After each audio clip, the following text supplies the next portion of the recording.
So here's those top five: John Elway, Eric Dickerson, Kurt Warner. Kurt Warner had a decent career in Seattle. Very good career. Chris Hinton, offensive guard. And then,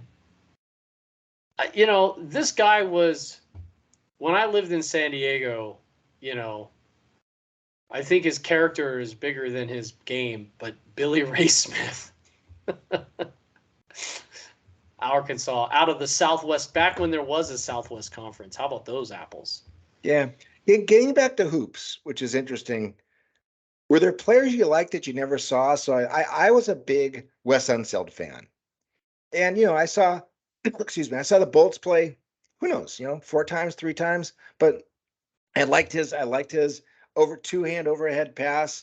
He screened out, and he was a great player, and he was another one of these guys that was actually a high flyer in college, and his knees went out. But boy, I mean, a 6'7" center in the NBA, and no one messed with him. He could screen out anybody. He could get a lot of rebounds. And when he and Elvin Hayes were together, I mean, they had a deal. Like one of them would screen out, and the other would just go for the ball, and they cleared the board. So I was a big Wes Unseld fan, and I remember reading something about him. I'm not sure where he's from, but he was offered a scholarship at a high school to go to one of the real Southern schools, whether it's Mississippi or Arkansas or Alabama, to be like the first man of color to play on their team. And he's like, yeah, you probably got the wrong guy. If someone spits on me, I'm going to spit right back on them. That's just how I was brought up. So don't expect me to turn the other cheek. So he agreed, or they agreed, that it probably wouldn't be a good fit. But guys like that I've always liked. And I know you like the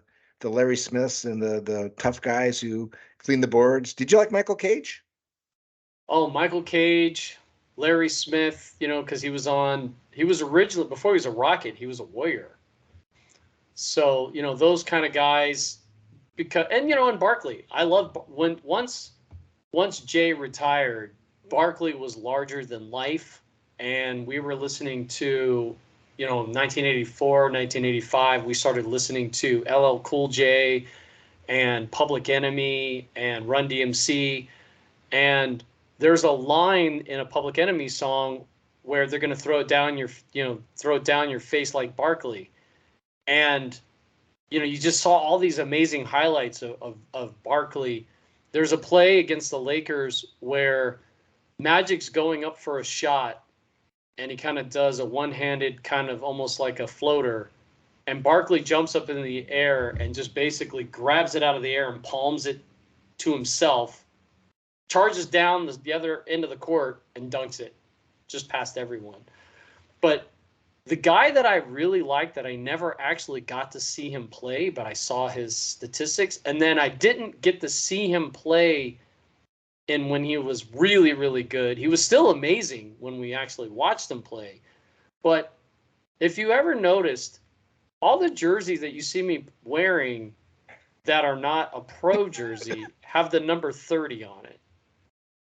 Do you have any idea who that number 30 is for? Have I told you this? Is that for Steph Curry? No, it's I not don't know who's Steph at for. all. Who's number 30? Well, he played at Tennessee with some guy named Ernie. Oh, Bernard King, sure.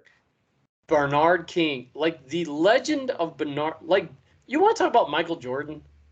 Bernard King was Jordan before Jordan. And, it's well documented. He had, let's call it what it is. He had a cocaine problem. And those Knicks, those early 80s Knicks, apparently were a bunch of problem children when it came to that.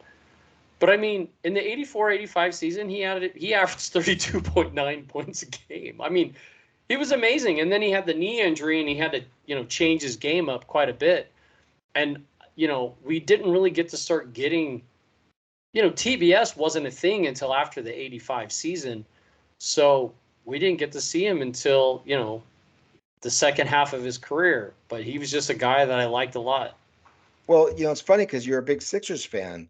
And I alluded to earlier, I like Magic and Wilt and Jerry West, obviously, 3 Hall of Famers. Another guy I really liked in the Lakers is Michael Cooper. I mean, I'm not sure if he's undrafted out of New Mexico State, but he wasn't highly drafted, and he kind of came in and known anything about him, and he was a good player. But he became a lockdown defender. Back in the day, I mean, now they don't have lockdown defenders because no one goes one-on-one, but he was a lockdown defender. But the one guy he could not guard under any circumstance was Andrew Toney. Andrew Toney, the Boston Strangler. Boston Strangler. Andrew Toney could use anybody at any time. And but for, I'm not sure what it was, a knee or whatever it was, but for his injury, he was Hall of Famer. He was unstoppable. He was just amazing. Yeah, Andrew Toney. You want to talk about like shooters, guys that could shoot and were just money?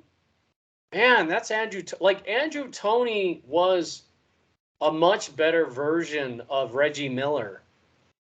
I mean, the guy could play defense, and boy, that guy could shoot. But you're right. We saw again. It was all tape delayed, but the '83 NBA championships, Andrew Toney was the guy. And then even in the early, 84, 85, but then after that, he had his knee injury and he was done. But yeah, Andrew Toney, man, Boston Strangler, that guy was great. Michael Cooper, by the way, 3rd round pick back when they had 3 rounds or more, and he was the 16th pick of the 3rd round, 60th overall, New Mexico, from Pasadena, California. Well, if we're gonna stick with the Sixers for this moment about basketball, like I said, my buddies had a security crew, and I got to work a lot of games. And one of the games I worked was a playoff game, a finals game, Lakers Philly, and I was actually seated right in front of Brent Musburger, but I was watching the game, and the game before that, Moses Malone had just destroyed the Lakers. So there's all this talk that we're going to keep Moses off the boards. We're going to deal with Moses. We got him covered.